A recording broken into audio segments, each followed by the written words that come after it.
नमस्कार साथियों, मैं प्रशांत आप सभी साथियों का स्वागत करता हूं आपके अपने चैनल पर। तो जैसा कि आपको पता होगा कि हम आय दृष्टि करंट अफेयर घटा चक्र की जो मैगजीन है उसको कवर कर रहे हैं, जिसके तहत हमने 14 क्लास पूर्व में ले चुका हूं, जिसकी सारी वीडियो हमारे आय दृष्टि हमारे यूट्यूब चैनल पर आय दृष्टि करके करंट अफेयर करके एक प्लेलिस्ट बना हुआ, वहाँ से आपको मिल जाएगा। जो साथी पुरानी वीडियोज़ को नहीं देखे हैं जाकर देख सकते हैं। ठीक है, आज की क्लास में हम शुरू करने वाले हैं अंतर्राष्ट्रीय परिदृश्य को। पिछली क्लासेस में आपको सारे जो राष्ट्रीय मुद्दे जो थे, जो राष्ट्रीय करंट अफेयर थे पूरे एक साल के अंदर के, उसको अच्छे से कवर कर दिया गया है। यह जो आपकी क्लास है आगामी पेपर है यूपी पीसीएस का जो प्री है और बीपीएससी का प्री है, उसके लिए बहुत ही महत्वपूर्ण है, क्योंकि जो आरओ का एग्जाम है वो तो अब आगे बढ़ चुका है, अभी 22 तारीख को तो नहीं होने वाला है। ठीक है, तो उसके लिए तो बाद में देखेंगे, लेकिन पहले जो पीसीएस का प्री है और बीपीएससी का जो प्री है उसके लिए ये बहुत महत्वपूर्ण है। बीपीएससी का जो प्री एग्जाम होने वाला है उसके पहले मैं इसको आपको अच्छे से कवर कर दूंगा, अच्छे से आपको करा दूंगा। ठीक है, तो सभी साथियों से अनुरोध है कि आप ज़्यादा चैनल को सब्सक्राइब करें, ज़्यादा वीडियो को शेयर करें, ज़्यादा लाइक करें। हमारे टेलीग्राम चैनल और व्हाट्सएप चैनल को जरूर ज्वाइन करके रखें, इंस्टाग्राम को आप जरूर फॉलो करके रखें। अगर आप कोई पर्सनली क्वेश्चन पूछना चाहते हैं मुझसे तो मेरी इंस्टाग्राम आईडी है, जो कि आपको हमारे टेलीग्राम चैनल पर उसका लिंक मिल जाएगा, वहाँ से हमको ज्वाइन हो सकते हैं और आप मेरे इंस्टाग्राम आईडी पर पर्सनली मैसेज कर सकते हैं, जिसका मैं आंसर वहाँ पे दे दूंगा। कोई क्वेश्चन पूछना हो तो आप वहाँ पूछ सकते हैं, मैं उसका आंसर जरूर दूंगा। ठीक है, चलिए शुरू करते हैं आज क्लास को। आज के अंतर्राष्ट्रीय संबंध में हम आज पढ़ने वाले हैं भारत सिंगापुर के बीच में जो अंतर्राष्ट्रीय संबंध है, उनके बीच में जो साल भर में भारत सिंगापुर के बीच में क्या हुआ है उसके बीच में संबंध पढ़ने वाले हैं। भारत ब्रुनई के बीच में जो अंतर्राष्ट्रीय संबंध है उसके बारे में पढ़ने वाले हैं। भारत यूक्रेन के बीच में, उसके बाद हम पढ़ने वाले भारत पोलैंड, और उसके बाद हम पढ़ेंगे एक भारत पोलैंड के बाद भारत मलेशिया। ठीक है, तो भारत मलेशिया 5 पढ़ने वाले हैं। Bharat Malaysia, Bharat Poland, Bharat Ukraine, Bharat Brunei और भारत सिंगापुर के बीच में संबंधों को हम पढ़ने वाले हैं। चलिए शुरू करते हैं। आज के पहले क्लास में पढ़ने वाले हैं भारत सिंगापुर में क्या संबंध है, मतलब कि इनके जो अंतर्राष्ट्रीय रिलेशन है एक साल के अंदर क्या क्या करंट अफेयर में घटित हुआ है। तो भारत सिंगापुर के प्रधानमंत्री लॉरेंस बोंग के निमंत्रण पर प्रधानमंत्री नरेंद्र मोदी 4 सितंबर से 5 सितंबर 2024 को सिंगापुर की आधिकारिक यात्रा संपन्न की। तो प्रधानमंत्री मोदी कहाँ गए थे? लॉरेंस बोंग प्रधानमंत्री, बस याद करना है आपको कि लॉरेंस बोंग प्रधानमंत्री कहाँ के हैं? सिंगापुर के। बहुत इंपॉर्टेंट है लॉरेंस बोंग, ये दे सकता है कूट वाले में दे सकता है कि यहाँ के प्रधानमंत्री कौन से हैं। तो लॉरेंस बोंग के निमंत्रण पर प्रधानमंत्री नरेंद्र मोदी सिंगापुर की यात्रा पे गए थे। प्रधानमंत्री नरेंद्र मोदी ने 5वीं सिंगापुर की यात्रा थी। इससे पूर्व उन्होंने प्रधानमंत्री के रूप में अपने पहले कार्यकाल के दौरान सिंगापुर में 4 यात्राएं संपन्न की थी। उल्लेखनीय कि वर्ष 2025 में भारत और सिंगापुर के मध्य राजनयिक संबंधों के 60वीं वर्षगांठ है। तो 60वीं वर्षगांठ है भारत सिंगापुर संबंधों के। ज्ञातव्य है कि वर्ष 2015 में प्रधानमंत्री नरेंद्र मोदी ने सिंगापुर की यात्रा के दौरान भारत सिंगापुर संबंधों को राजनीतिक साझेदारी के स्तर पर उन्नत किया गया था। सिंगापुर आसियान में भारत का सबसे बड़ा व्यापारिक भागीदार है और यह प्रत्यक्ष विदेशी निवेश में एक प्रमुख स्रोत है। इस यात्रा के दौरान दोनों देशों के बीच 4 ज्ञापन पे हस्ताक्षर हुए, 4 समझौते हुए हैं। डिजिटल प्रौद्योगिकी के क्षेत्र में, कौन कौन से क्षेत्र में? डिजिटल प्रौद्योगिकी के क्षेत्र में, शैक्षिक सहयोग के एवं कौशल विकास के क्षेत्र में, स्वास्थ्य एवं चिकित्सा के क्षेत्र में, और भारत सिंगापुर अर्धचालक परितंत्र की साझेदारी के क्षेत्र में। ठीक है, तो भारत सिंगापुर अर्धचालक परितंत्र की साझेदारी स्वास्थ्य और चिकित्सा के क्षेत्र में, शैक्षिक सहयोग के और कौशल के विकास के क्षेत्र में, डिजिटल प्रौद्योगिकी के क्षेत्र में भारत और सिंगापुर के बीच में समझौता ज्ञापन पर हस्ताक्षर हुए हैं। आगे बढ़ते हैं। उल्लेखनीय है कि अर्धचालक परितंत्र की साझेदारी पर हस्ताक्षरित एमओयू का उद्देश्य भारत के विकासशील अर्धचालक उद्योग को सहायता प्रदान करना है। प्रधानमंत्री ने सिंगापुर की अर्धचालक एवं इलेक्ट्रॉनिक क्षेत्र की अग्रणी कंपनी एईएम का दौरा किया। तो किस कंपनी का दौरा किया है? एईएम का प्रधानमंत्री ने दौरा किया है। प्रधानमंत्री ने 11 से 13 सितंबर 2024 के मध्य ग्रेटर नोएडा में आयोजित सेमिकॉन इंडिया नामक प्रदर्शनी में भाग लेने के लिए सिंगापुर की अर्धचालक कंपनी को आमंत्रित किया है। तो सिंगापुर की जो अर्धचालक कंपनी एईएम है उसको ग्रेटर नोएडा में सेमिकॉन इंडिया जो होने वाला 11 से 13 सितंबर के बीच में हुआ है, जो उसमें शामिल होने के लिए इनवाइट किया था। तो एक क्वेश्चन बन गया है कि सेमिकॉन इंडिया जो सम्मेलन हुआ कहाँ हुआ था? तो ग्रेटर नोएडा उत्तर प्रदेश में हुआ था। इस यात्रा के दौरान प्रधानमंत्री ने भारत का पहला त्रिवल्लुर सांस्कृतिक केंद्र सिंगापुर में खोलने की घोषणा की है। त्रिवल्लुर सांस्कृतिक केंद्र खोलने की घोषणा कहाँ पे की है? सिंगापुर में। महान तमिल कवि संत तिरुवल्लुर ने तिरुकुरल नामक काव्य की रचना की है। तिरुकुरल नामक काव्य की रचना की है। तिरुकुरल नामक काव्य की रचना किसने की है? त्रिवल्लुर ने की है, जो कि तमिल संत हैं। आगे बढ़ते हैं। भारत ब्रुनेई दारुसलाम। भारत और ब्रुनेई के बीच में जो भारत की ब्रुनेई यात्रा है, तो 3 से 4 सितंबर 2024 के बीच मध्य ब्रुनेई के सुल्तान हाजी हासलम बोल्किया के निमंत्रण पर प्रधानमंत्री नरेंद्र मोदी ने ब्रुनेई के दारुसलाम की आधिकारिक यात्रा की है। तो दारुसलाम एक शहर है ब्रुनेई की, वहां पर यात्रा की है। वहां के जो राजा हाजी हासलम बोल्किया के निमंत्रण पर, जो सुल्तान हाजी हासलम बोल्किया के निमंत्रण पर प्रधानमंत्री ने ब्रुनेई की यात्रा की है। तो आपको याद होगा कि देखिए यहाँ पे सुमात्रा है और यहाँ पे जावा है, ठीक है। सुमात्रा, जावा, यहाँ पे कालीमंतन आइलैंड है, ठीक है, कालीमंतन द्वीप है, ठीक है, कालीमंतन द्वीप है। यहाँ पे क्या है? मलेशिया है, यहाँ पे सिंगापुर है, ठीक है। अब यहाँ पे कालीमंतन जो द्वीप है, ये नीचे वाला पार्ट इंडोनेशिया है, यहाँ पतला सा मलेशिया है, और मलेशिया के ऊपर थोड़ा सा बिंदु पे कहाँ पे क्या है? वहाँ पे ब्रुनेई है। जैसे देखिए ये कालीमंतन द्वीप है, अगर ये कालीमंतन अगर द्वीप है तो यहाँ पे पतला सा आपका सिंगापुर मलेशिया हो गया, और यहाँ छोटा सा ब्रुनेई है, और बाकी का ये सब इंडोनेशिया है। मतलब अधिकतर पार्ट कालीमंतन द्वीप पर इंडोनेशिया का है, ठीक है। आगे बढ़ते हैं।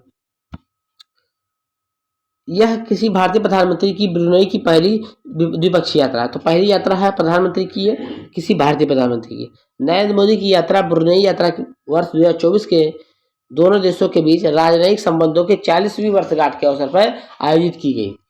ब्रुनेई सुल्तान ने वर्ष 1992 एवं 2008 में भारत का राजकीय यात्रा संपन्न की थी। तो जो ब्रुनेई के सुल्तान थे 1992 और 2008 में भारत की यात्रा कर चुके हैं। ज्ञातव्य है कि ब्रुनेई के सुल्तान 26 जनवरी 2018 को भारत के गणतंत्र दिवस के अवसर पर अन्य आसियान सदस्यों राष्ट्रों के राष्ट्राध्यक्षों के साथ भी अतिथि के रूप में शामिल हुए थे। इस यात्रा के दौरान प्रधानमंत्री ने ब्रुनेई में भारतीय उच्चायोग नए चांसरी परिसर का उद्घाटन किया। प्रधानमंत्री ने इस यात्रा के दौरान बंदर शेरी बेगावन में स्थित उमर अली सैफुद्दीन मस्जिद का दौरा किया। तो बंदर शेरी बेगावन में स्थित उमर अली सैफुद्दीन मस्जिद का भी दौरा किया। तो जो आपका ब्रुनेई है ना, उसकी राजधानी है बंदर शेरी बेगावन, ठीक है। तो बंदर शेरी बेगावन उसकी राजधानी है, और दारुसलाम में उन्होंने यात्रा की है। दारुसलाम एक शहर है। ज्ञातव्य है कि इस मस्जिद का नामकरण ब्रुनेई के 28वें सुल्तान उमर अली सैफुद्दीन तृतीय के नाम पर किया गया है। इस यात्रा के दौरान दोनों देशों के बीच उपग्रह और प्रक्षेपण यानों के लिए टेलीमेट्री, ट्रैकिंग और टेली कमांड स्टेशन के संचालन के सहयोग में एमओयू साझेदारी हुआ है, ठीक है। जो उपग्रह के क्षेत्र में एमओयू पे साझेदारी हुआ है भारत और ब्रुनेई के बीच में। इस यात्रा के दौरान दोनों देशों के नेताओं ने बंदर शेरी बेगावन और चेन्नई के बीच सीधी उड़ान प्रारंभ किए जाने का स्वागत किया है। तो एक नई सेवा शुरू हुई है, चेन्नई से सीधे बंदर शेरी बेगावन ब्रुनेई के लिए हवाई यात्रा शुरू कर दी गई है। आगे बढ़ते हैं। भारत यूक्रेन संबंध।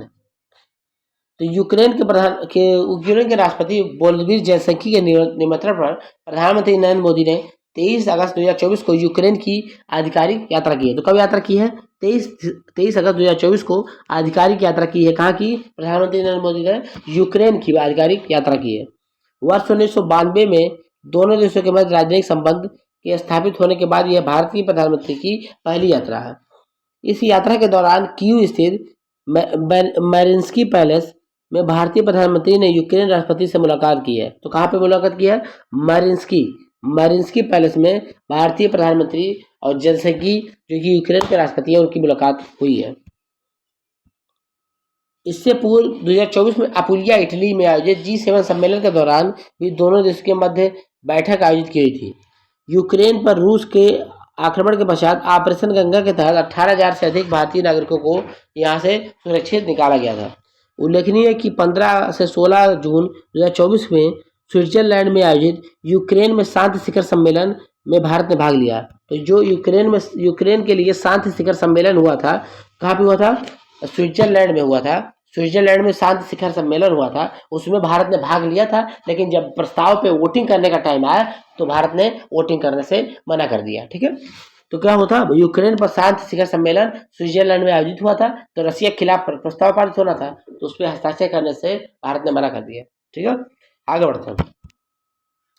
23 अगस्त 2024 को प्रधानमंत्री नरेंद्र मोदी ने यूक्रेन के पड़ोसी देश पोलैंड से रेल फोर्स 1 नामक ट्रेन से लगभग 10 घंटे की यात्रा के पश्चात क्यों पहुंचे।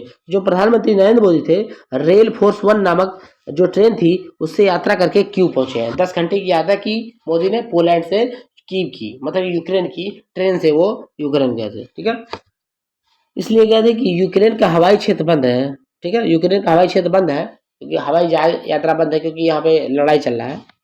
प्रधानमंत्री नरेंद्र मोदी ने कीव में ओएसिस ऑफ पीस पार्क स्थित महात्मा गांधी की प्रतिमा को श्रद्धांजलि अर्पित किया। तो कहाँ पे है? Oasis of peace park. Oasis of peace park में महात्मा गांधी की प्रतिमा को श्रद्धांजलि अर्पित की।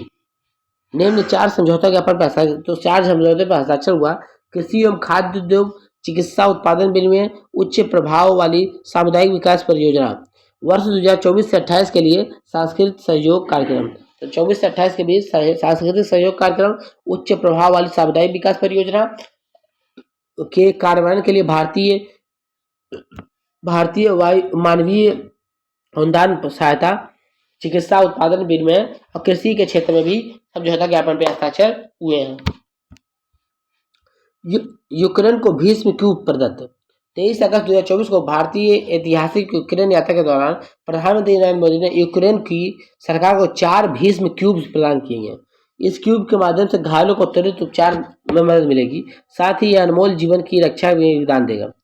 यह बुनियादी शल्य चिकित्सा के लिए आवश्यक सर्जिकल उपकरणों से भी युक्त है। भीष्म क्यूब्स सीमित मात्रा में स्वयं विद्युत एवं ऑक्सीजन उत्पन्न करने में भी सक्षम है। तो जो भीष्म क्यूब है वो मान लीजिए छोटा सा अस्पताल है, इसमें सारी सेवाएं हैं, ओटी वगैरह सब है। ठीक है, वो अपना वो लाइट खुद ही जनरेट कर लेता है कि वो सौर संचालित शायद है वो।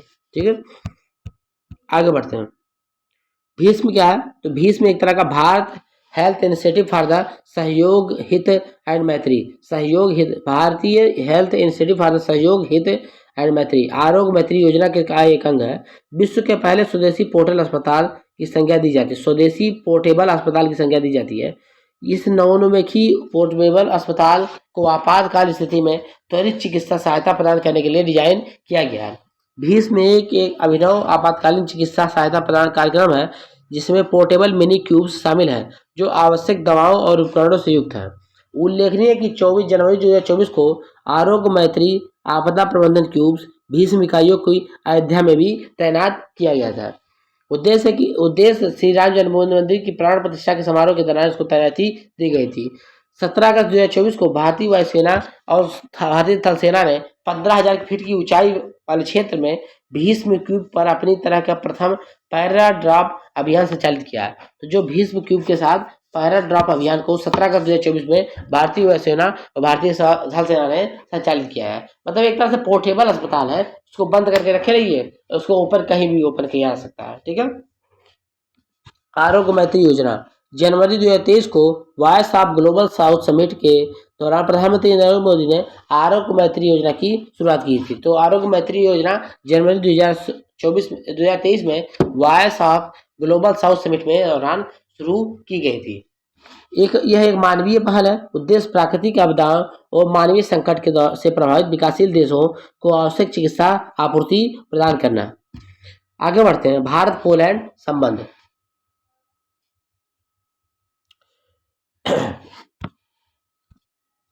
भारत पोलैंड के बारे में तो 21 से 22 अगस्त 2024 के प्रधानमंत्री नरेंद्र मोदी ने पोलैंड की आधिकारिक यात्रा की।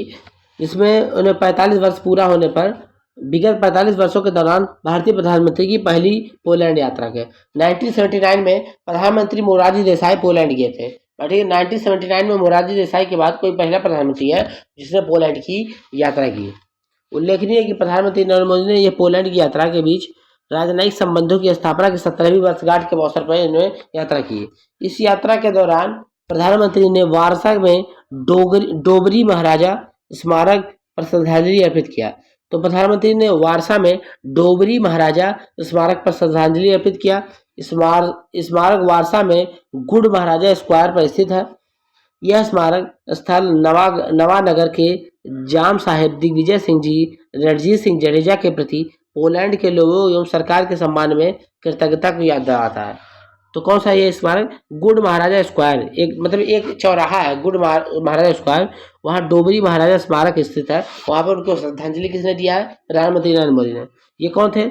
यह स्मारक स्थल नवानगर के राजा थे जाम साहेब दिग्विजय सिंह रणजीत सिंह जडेजा, जिनके लिए पोलैंड की सरकार ने बनवाया, मतलब कृतज्ञता के लिए।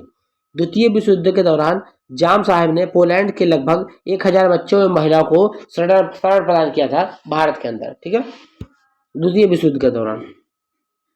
प्रधानमंत्री ने वारसा स्थित कोल्हापुर स्मारक पर श्रद्धांजलि अर्पित किया। यह स्मारक द्वितीय विश्व युद्ध के दौरान कोल्हापुर की रियासत द्वारा पोलैंड के लोगों द्वारा के प्रति प्रदर्शित की गई उदारता को समर्पित है। द्वितीय विश्व युद्ध के दौरान कोल्हापुर के वालीवडे में स्थापित कैंप में पुलिस लोगों के शरण प्रदान की गई थी। मतलब द्वितीय विश्व युद्ध के दौरान जो कोल्हापुर रियासत थी उसने भी पोलैंड के लोगों को शरण दिया था, इसीलिए वहाँ पर कोल्हापुर स्मारक भी बनाया गया है वारसा, पोलैंड की राजधानी में।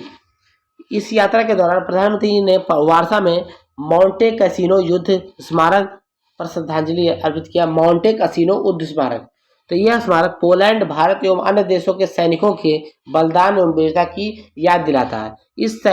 इन सैनिकों ने द्वितीय विश्व युद्ध के दौरान इटली के माउंटे कैसिनो के लिए प्रसिद्ध युद्ध में एकजुट होकर युद्ध लड़ा था। इस यात्रा के दौरान प्रधानमंत्री ने जाम साहेब स्मारक युवा आदान प्रदान कार्यक्रम नामक नई पहल की शुरुआत की है। तो प्रधानमंत्री ने जाम साहेब स्मारक युवा आदान प्रदान कार्यक्रम की एक नई पहल की शुरुआत की है। इस पहल के तहत प्रतिवर्ष 20 पोलिश युवाओं को भारत आमंत्रित किया जाएगा। नरेंद्र मोदी और पोलैंड के मध्य प्रधानमंत्री डोनाल्ड टस्क के बीच में बैठक का आयोजन किया गया है। तो प्रधानमंत्री नरेंद्र मोदी और पोलैंड के प्रधानमंत्री डोनाल्ड टस्क के बीच में बैठक का भी आयोजन किया गया है। तो पूछ सकता है पोलैंड के प्रधानमंत्री कौन है? तो डोनाल्ड टस्क। भारत पोलैंड द्विपक्षीय संबंधों रणनीतिक साझेदारी के स्तर पर उन्नत करने का निर्णय लिया गया है। रणनीतिक साझेदारी को कार्यान्वित करने के लिए दोनों देश 2024 से 28 के बीच 5 वर्षीय संयुक्त कार्य योजना संचालित कर रहे हैं। इस यात्रा के दौरान प्रधानमंत्री नरेंद्र मोदी ने वारसा स्थित बेलवेडर पैलेस में पोलैंड के राष्ट्रपति आंड्रेस सेबेस्टियन डूडा से मुलाकात की है। तो जो राष्ट्रपति कौन है? तो वेस्ट जो है, जो डोनाल्ड टस्क हैं, वो तो प्रधानमंत्री हैं। अब पोलैंड के राष्ट्रपति कौन है जिनसे मुलाकात कहाँ की गई? तो बेलवेडर पैलेस में पोलैंड के राष्ट्रपति आंड्रे सेबेस्टियन डूडा से मुलाकात प्रधानमंत्री नरेंद्र मोदी ने की है। और राजधानी क्या है पोलैंड की? वारसा है, जो कि कई बार यहाँ पे चर्चाओं में आई है, तो पूछ सकता है। आगे बढ़ते हैं, भारत मलेशिया संबंध के बारे में पढ़ते हैं। भारत मलेशिया संबंध, आपको पता होगा कि मलेशिया का है तो दक्षिण पूर्व का देश है मलेशिया। आपको पता होगा कि यहाँ पे अंडमान निकोबार है, अंडमान निकोबार, ये म्यांमार है, इसके अंडमान निकोबार के बगल में यहाँ पे है सुमात्रा, ठीक है, यहाँ पे जावा, यहाँ पे लोम्बरेक, यहाँ पे बाली, ठीक है। उसके बाद यहाँ पे आपका हो जाता है मलेशिया, इधर भी मलेशिया, ये मलेशिया हो गया, यहाँ पे ब्रुनेई और इतना काली मंतर, ठीक है। तो यहाँ पे मलेशिया है, ठीक है, यहाँ पे जावा, ठीक है, तो यहाँ पे सुमात्रा, यहाँ पे, ठीक है। तो यहाँ पे आपको पता होगा कि यहाँ पे ये है मलेशिया, यहाँ पे सिंगापुर है, ठीक है। आगे बढ़ते हैं, 19 से 21 अगस्त 2024 के मध्य मलेशिया के प्रधानमंत्री दातो सेरी अनवर बिन इब्राहिम ने भारत की राजकीय यात्रा संपन्न की है। अब जो मलेशिया का प्रधानमंत्री है दातो सेरी अनवर इब्राहिम, वो भारत की यात्रा पे आए थे। मलेशिया के प्रधानमंत्री का पद ग्रहण करने के बाद यह उनकी पहली यात्रा थी। मलेशिया के प्रधानमंत्री के रूप में श्री इब्राहिम की किसी दक्षिण एशियाई देश की पहली यात्रा है।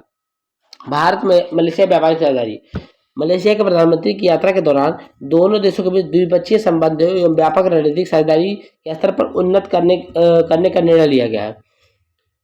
उल्लेखनीय है कि दोनों देशों के बीच राजनीतिक भागीदारी वर्ष 2010 में स्थापित हुई थी, जिसे वर्ष 2015 में विस्तारित रणनीतिक साझेदारी के रूप में रूपांतरित कर दिया गया। प्रमुख घोषणाएं कौन कौन सी हैं?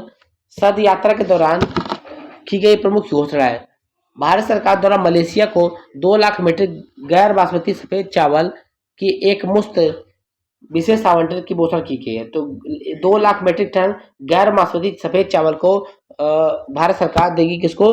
मलेशिया को।